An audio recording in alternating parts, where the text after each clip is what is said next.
Most of us believe that if something is about to go wrong, we'll feel it.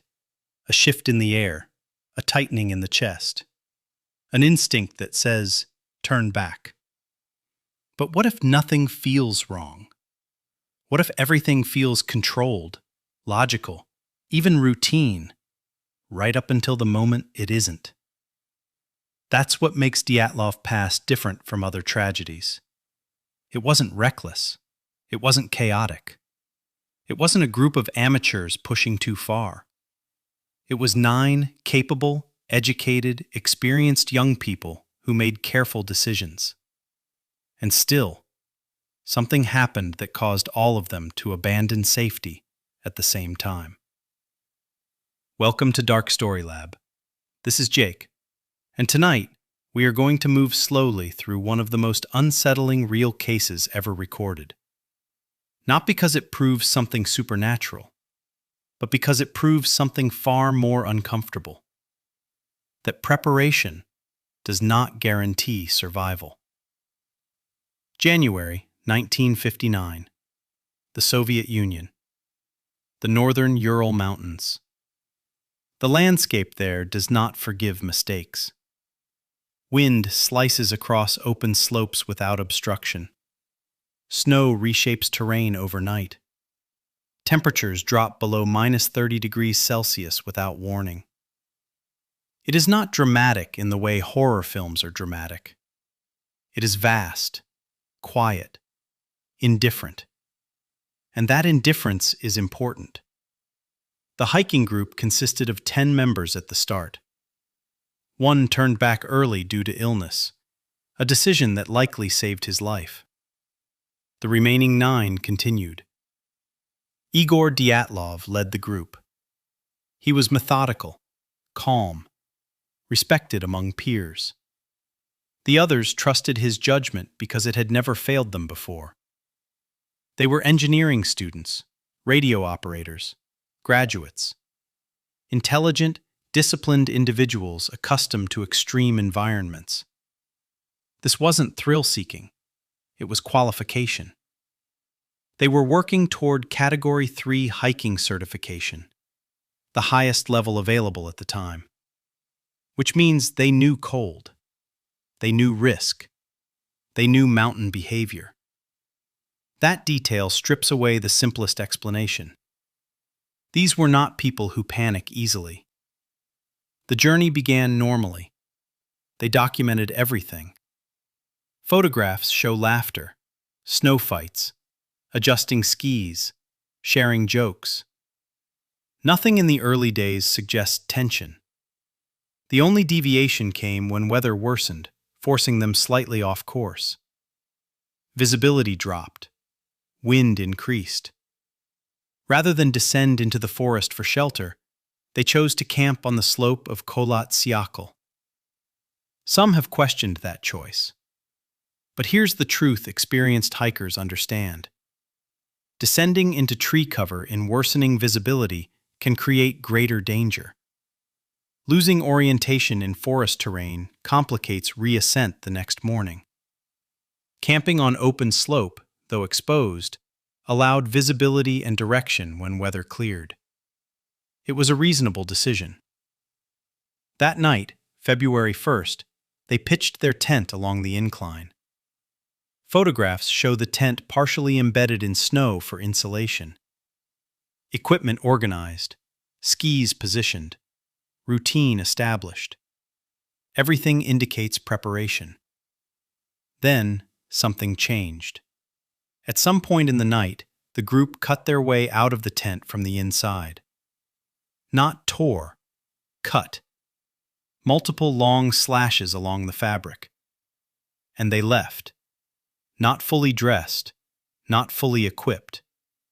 They left boots behind, heavy coats, flashlights, supplies.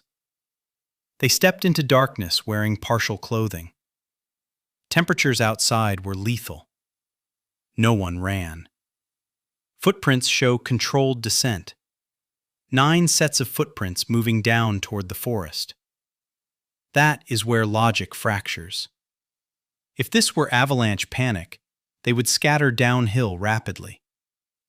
If this were an intruder, there would be signs of pursuit. If this were animal attack, tracks would exist. There were none. The group moved together, which suggests a shared conclusion. And shared conclusions don't emerge from hysteria. They emerge from perception. Whatever happened inside that tent convinced all 9 individuals that remaining was more dangerous than freezing. And that is where the real story begins. I'm stopping here intentionally. This is only the foundation, and we are just beginning. Imagine the inside of that tent.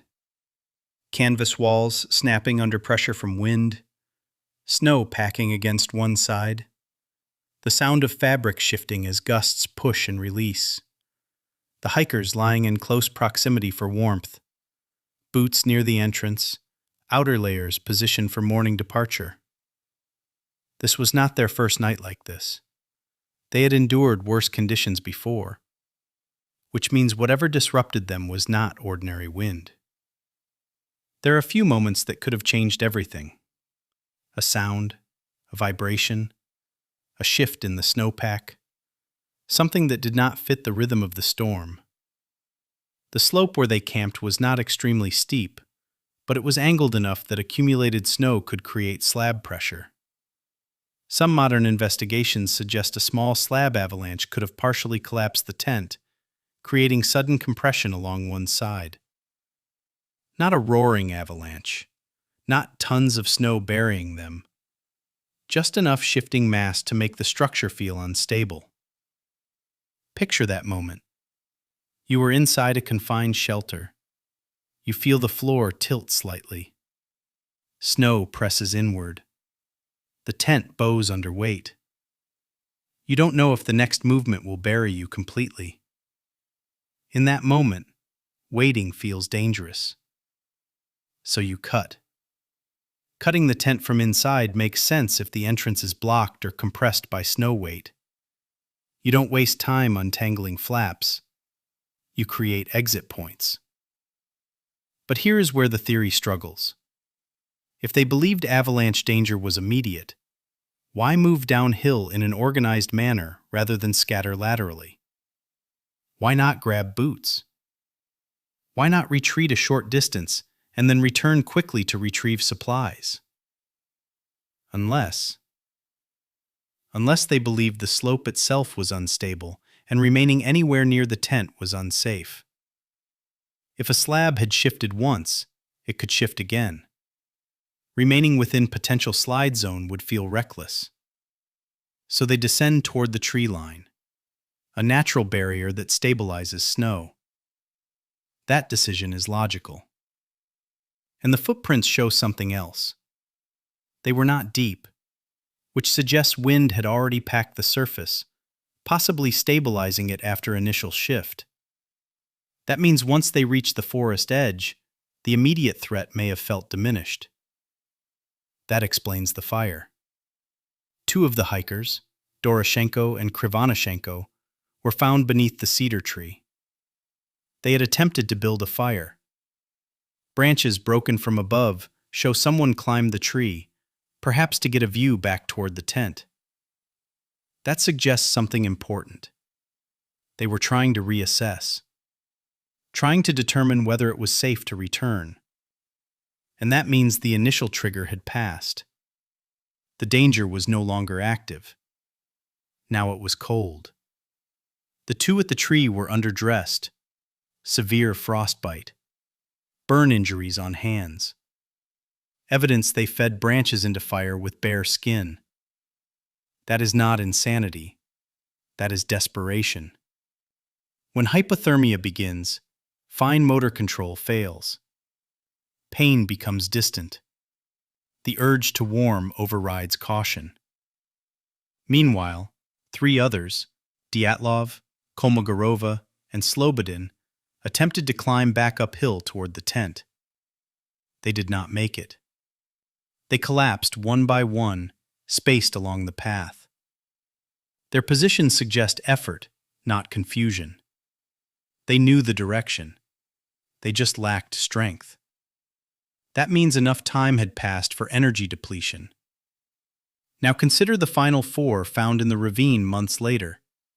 Thibaut Brignol, Zolotaryov, Dubinina, and Kolovatov.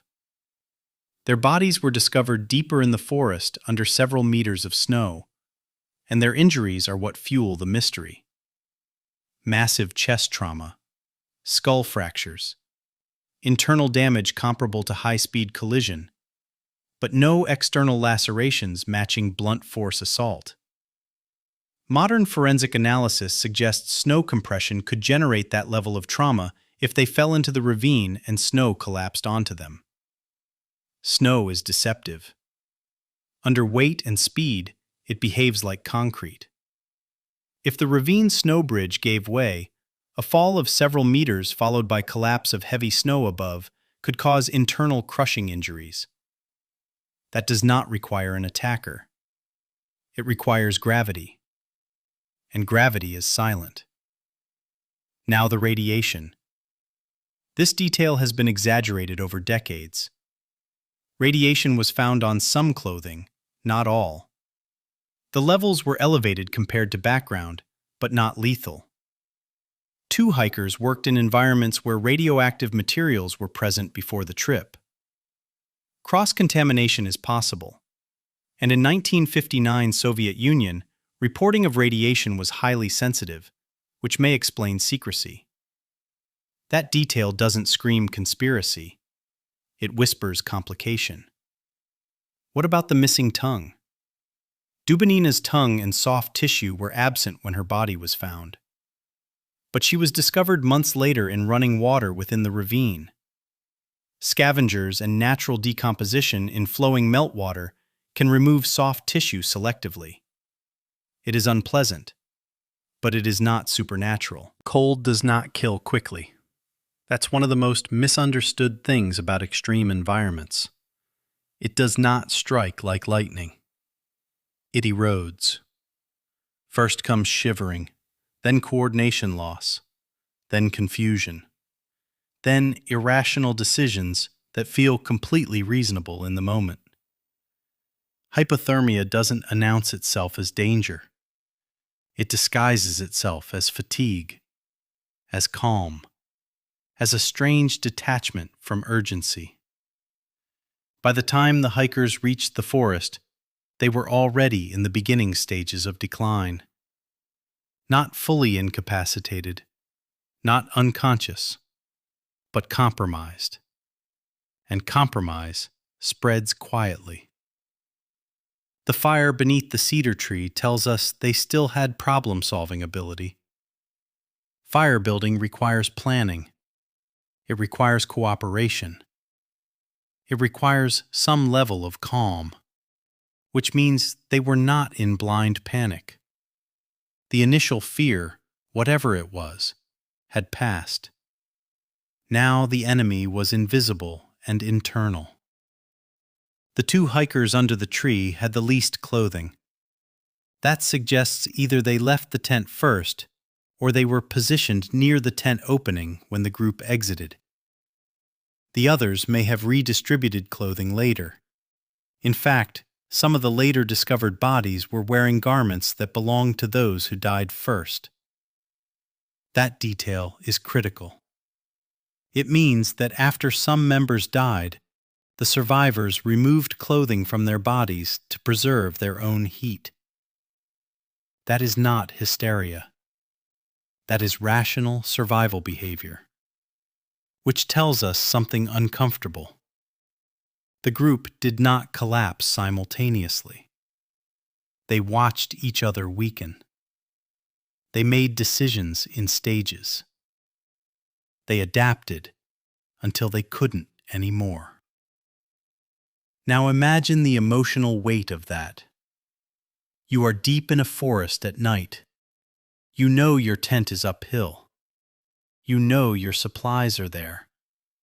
You know your boots are there. But you also know that climbing back may expose you to the same threat that forced you out. Or worse, you may no longer have the strength to return. So you split roles. 2 build fire. 3 attempt to retrieve supplies. 4 seek lower shelter in ravine to reduce wind exposure. Every action makes sense independently. But cold narrows time. Once core temperature drops below a threshold, the body conserves heat by reducing blood flow to extremities. Muscles fail. Balance weakens. Fine motor skills disappear. Climbing a slope becomes impossible. Holding branches becomes painful. Even thinking becomes distorted. Some hypothermia victims experience paradoxical undressing, a phenomenon where they feel intense internal heat before collapse. That detail has been floated in Dyatlov discussions because some hikers were found partially undressed. But in this case, clothing removal appears strategic, not irrational. Garments were cut from the deceased and redistributed, which means cognition remained present longer than popular myth suggests. Now consider the ravine group. They traveled deeper into forest, likely searching for natural shelter from wind. Ravines reduce exposure and trap snow, creating insulation. But they are also unstable. Snow bridges can form over gaps.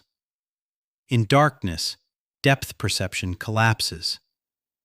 If one person fell through a snow bridge, others may have tried to assist, causing additional collapse.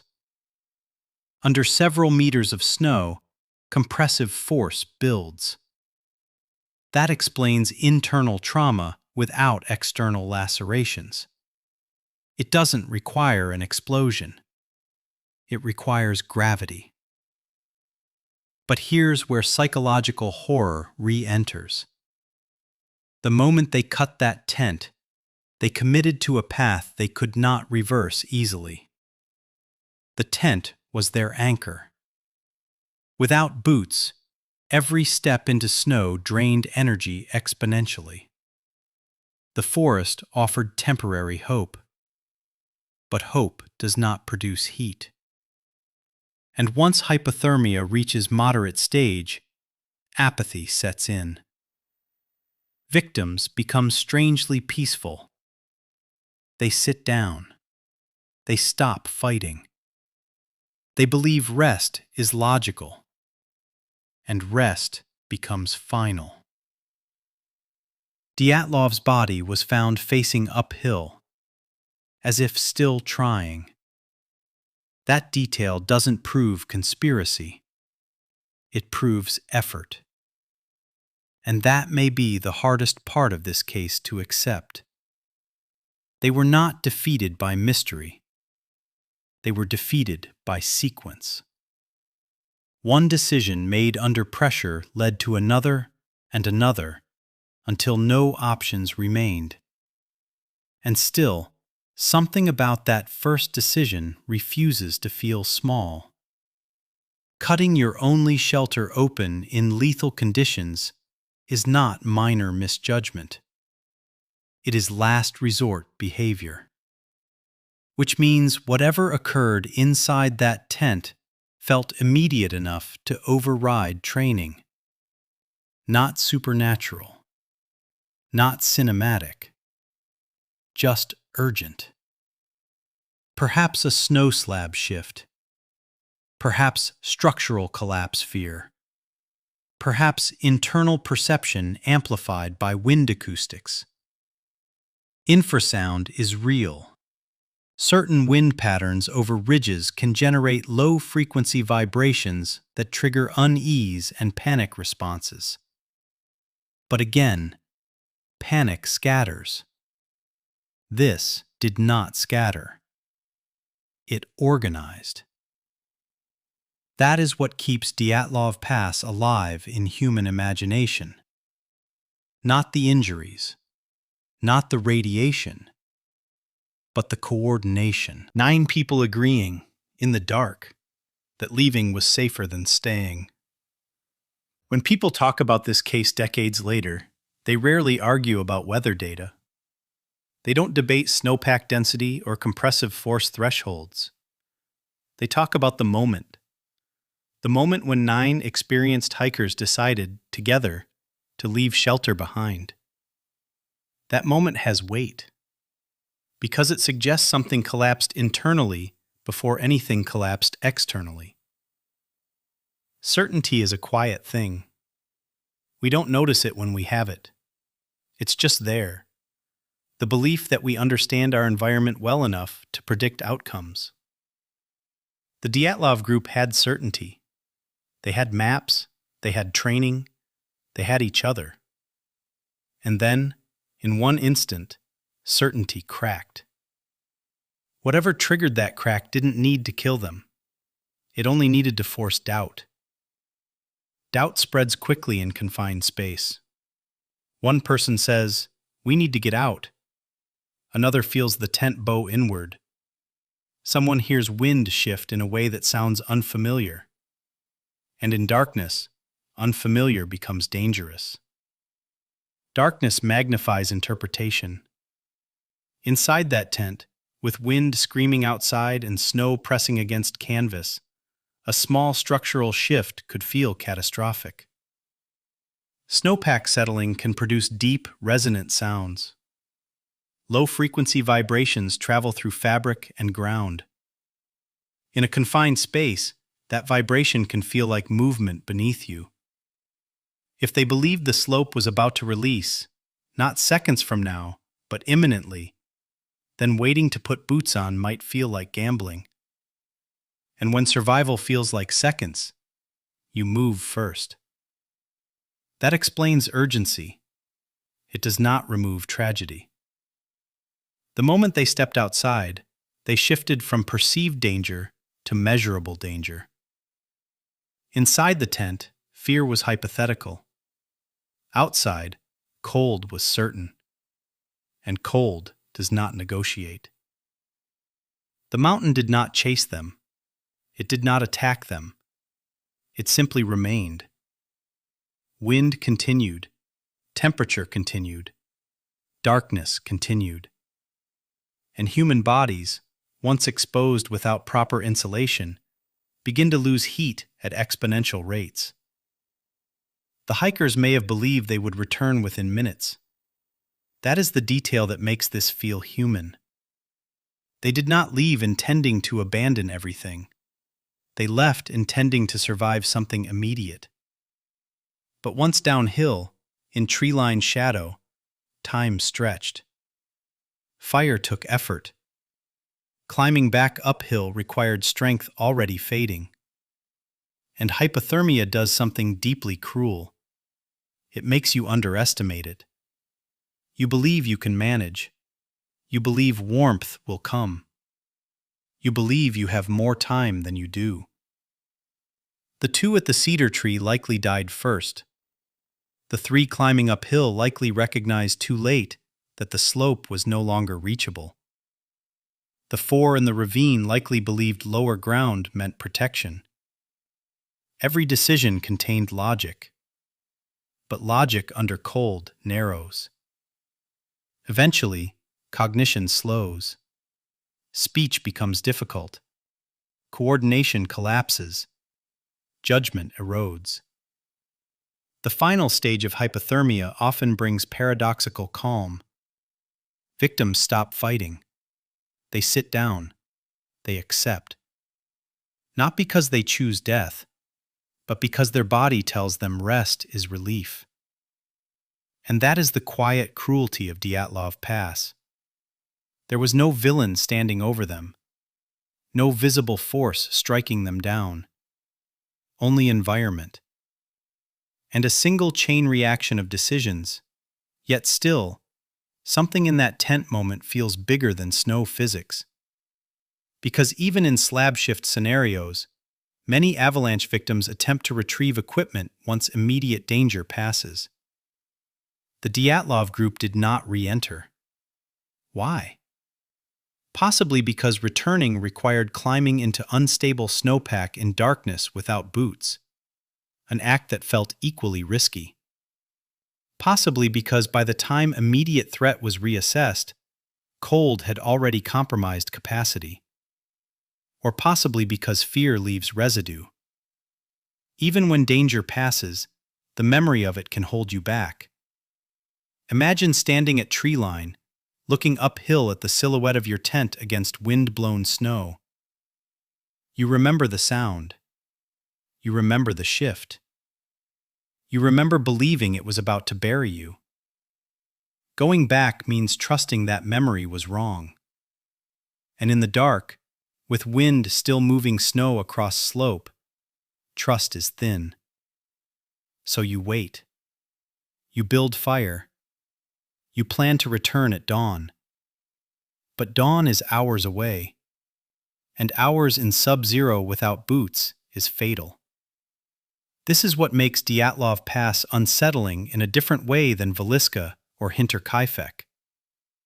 There was no malice, no human intent to harm, only a moment where human perception failed under pressure. And once perception fails, survival becomes fragile. We want Dyatlov Pass to have a dramatic cause because dramatic causes feel containable. Avalanche? We understand that. Attack? We understand that. Military testing? We understand that. But what if it was smaller?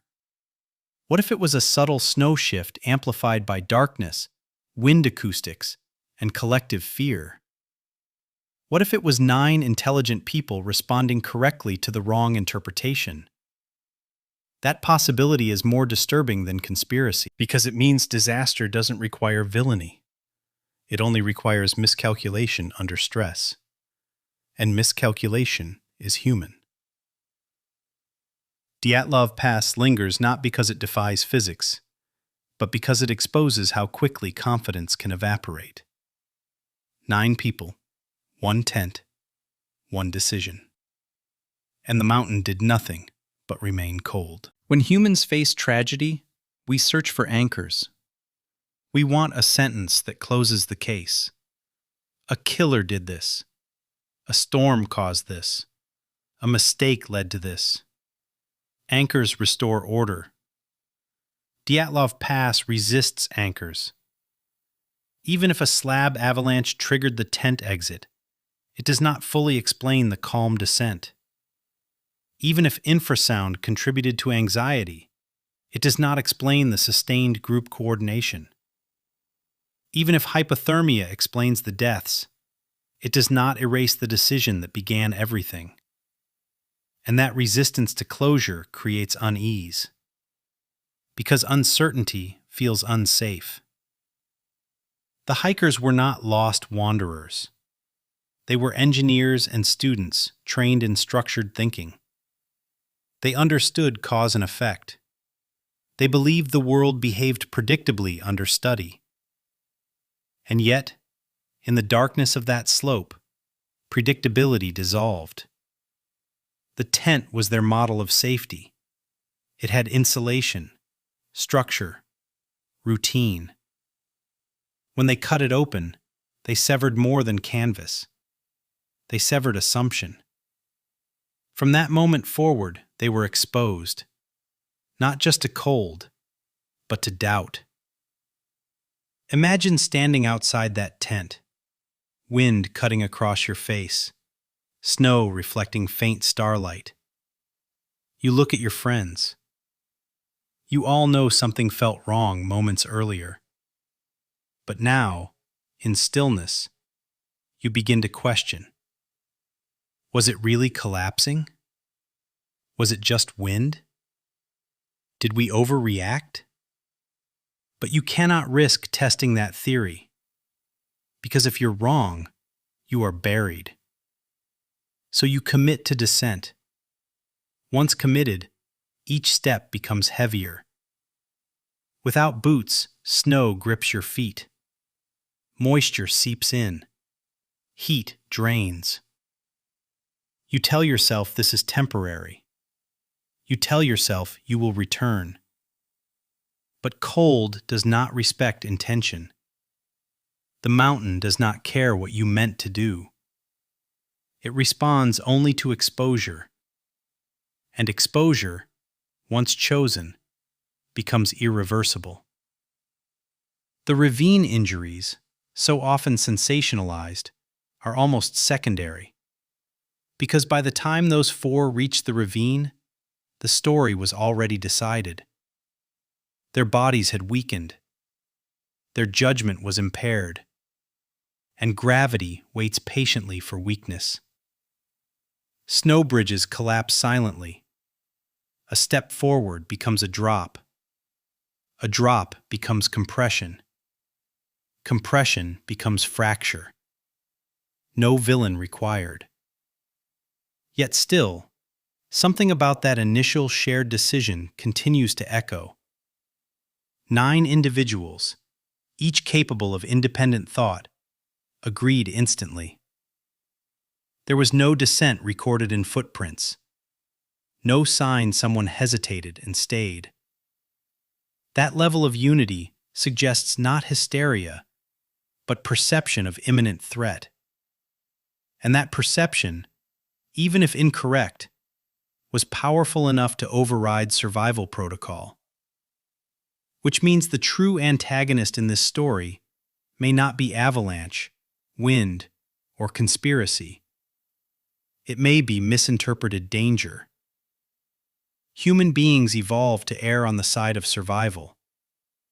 If you believe the slope will release, you leave. If you believe the tent will bury you, you cut. It is better to freeze than to suffocate under snow. That calculus makes sense in isolation. But survival choices are fragile when layered.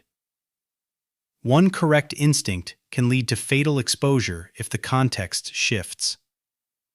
And context shifts quickly in extreme environments. The Dyatlov group did not behave irrationally. They behaved decisively. And decisiveness, when based on incomplete information, can be deadly. That is why this case feels unresolved even when physics fills the gaps. Because we are not unsettled by mystery alone. We are unsettled by how thin the line is between control and collapse. 9 prepared hikers. 1 moment of doubt. 1 decision to step into darkness. And the mountain did nothing except remain what it always was. Cold, vast, indifferent. That indifference is the quiet horror of Dyatlov Pass. Not malevolence, not conspiracy, but the realization that nature does not need intention to end lives. It only needs exposure. There is something deeply unsettling about standing at the edge of understanding and realizing that no further clarity is coming. That is where Dyatlov Pass leaves us. Not in confusion, not in chaos, but in a space where every explanation feels plausible and incomplete. If a small slab shift triggered the exit, it was a rational fear magnified by darkness. If wind patterns produced low-frequency vibrations, it was a sensory distortion amplified by isolation. If cold impaired judgment, it was physiology doing what physiology does. Nothing supernatural is required. Nothing conspiratorial is necessary. And yet the story does not feel simple, because simplicity does not erase vulnerability. 9 people did not perish because they were foolish. They perished because they were human. They trusted perception. They trusted urgency. They trusted each other.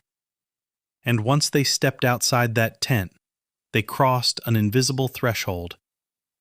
Inside, they had structure. Outside, they had exposure. Inside, they had insulation. Outside, they had time working against them.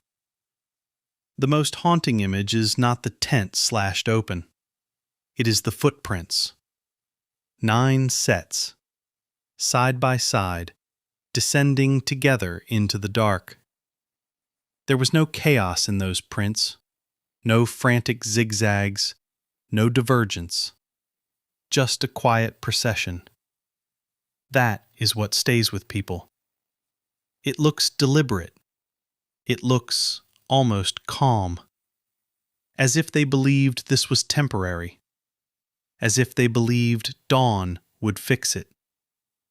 But dawn never arrived for them. And that is what transforms this from accident into unease. Not the injuries, not the radiation, but the belief they likely held that they would return. They probably did not know they were walking away from survival. They likely thought they were choosing the safer option. And that is what makes Dyatlov Pass different from stories of violence. There was no enemy to blame, no person to condemn, only a chain reaction of human interpretation under extreme pressure. When we study this case, what disturbs us is not what happened to them. It is what could happen to anyone. Preparation does not eliminate risk. Experience does not guarantee clarity. Confidence can fracture in seconds. And once fractured, survival becomes a race against time. The mountain did not need to chase them. It did not need to roar. It only needed to exist. Cold, silent, patient. And when their bodies were finally found, months later under layers of snow, the world looked for something extraordinary to explain it. Because ordinary explanations feel insufficient for extraordinary loss. But sometimes, the ordinary is enough.